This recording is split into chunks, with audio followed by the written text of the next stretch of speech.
Assalamu alaikum wa rahmatullahi wa barakatuh. So in this video, I am going to show you how we can ascribe things to God.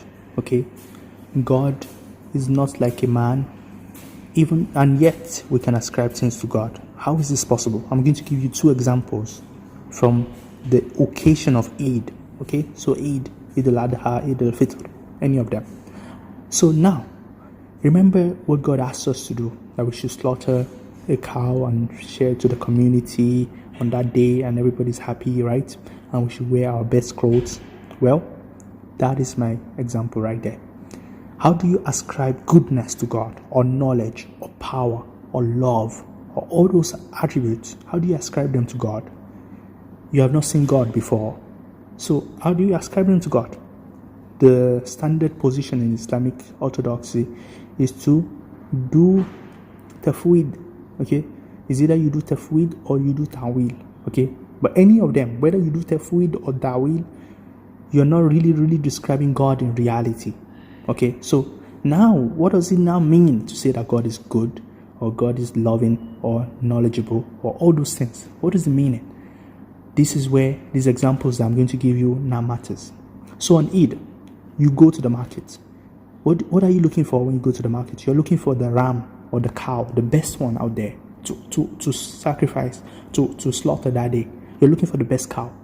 So what are you doing in this act? You're looking for the best cow human beings have to offer. The best cow human beings have to offer, or the best ram. And that is the one you think God deserves. Now I'll show you what it means when I say God deserves. So God asks us to go and slaughter the best that we've got. Your job is to go to the market. You see two rams, you choose the best and you slaughter that. That is sufficient. Now, even though God does not really deserve any ram that you're going to slaughter, or the cow, but in two ways. God does not need the blood nor the meat. He has told us in the Quran. But the second way is that the cow might not actually be the best cow in the world. So God does not deserve that. Na'uzubillah. Like if you want to offer something to the governor, you're not going to offer some nonsense stuff. You're going to offer the best. But what if whatever you offer is not actually the best in the world? But that's all you've got.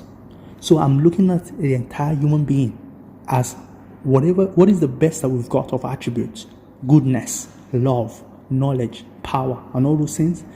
We can ascribe them to God, even though God does not really deserve it. Like he's not saying anything in the reality of God, but we can meaningfully speak about it. We can meaningfully ascribe them to God, just as we can meaningfully slaughter that cow, even though it doesn't deserve God. Nothing that we offer can really worth God, but still, God knows that this is our limitation. Our limitation is the cow. Our limitation is our language, our knowledge, power, and how we understand it. So when you say goodness, you want to ascribe goodness to God, you go to the market of human beings that are good, animals that are good, all the beings that you've observed that are good, and yet whatever you choose as the epitome of goodness will not reach God. Whatever you choose as the epitome of love, for instance, the mother's love, will not reach God. That's how we can meaningfully talk about God. God's reality is absolutely transcendent, yet we have a religion, and we're going to speak about God, and we're going to offer Him what we've got, the best that we've got. That's the first example. The second example is the example of the Eid cloth. The Eid cloth. So God asks you to wear the best that you've got. So you go to your wardrobe and you see two clothes. One is the one you wear on the normal day, and one is the new one that you just made, that is new, or the one that is better. You choose the one that is better and you wear it, even though your clothes might be rubbish clothes to somebody else, even though your clothes might not be the best in the world. But let's say in an hypothetical situation where we have the best clothes human beings have produced, that is the one we are supposed to wear. So we wear that, and God rewards us for it. Rewards us for what? Is it because God deserves that clothes? No, it's because that's all you can do. You've done your best. So when human beings, we've done our best, God accepts it from us as a reward. But we are not saying anything about God. God is priceless. God is beyond anything you want to offer. Yet He appreciates when we offer the best that we've got. That's why we will not deny all the attributes, even though we will not say they apply to God in a direct sense. we still meaningfully talk about God in a real sense. I think with these two analogies that I've given you, you can understand how, even though the Asharis and the Maturidis, they say that God is beyond these meanings and attributes and all those things, we can still meaningfully ascribe them to God. And how do they do this? They look for the perfection, the human perfections. Just like you can recognize a good cow when you see one.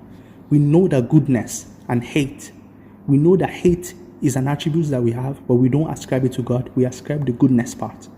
You see, we don't ascribe our bad to God. We ascribe the good part of us to God.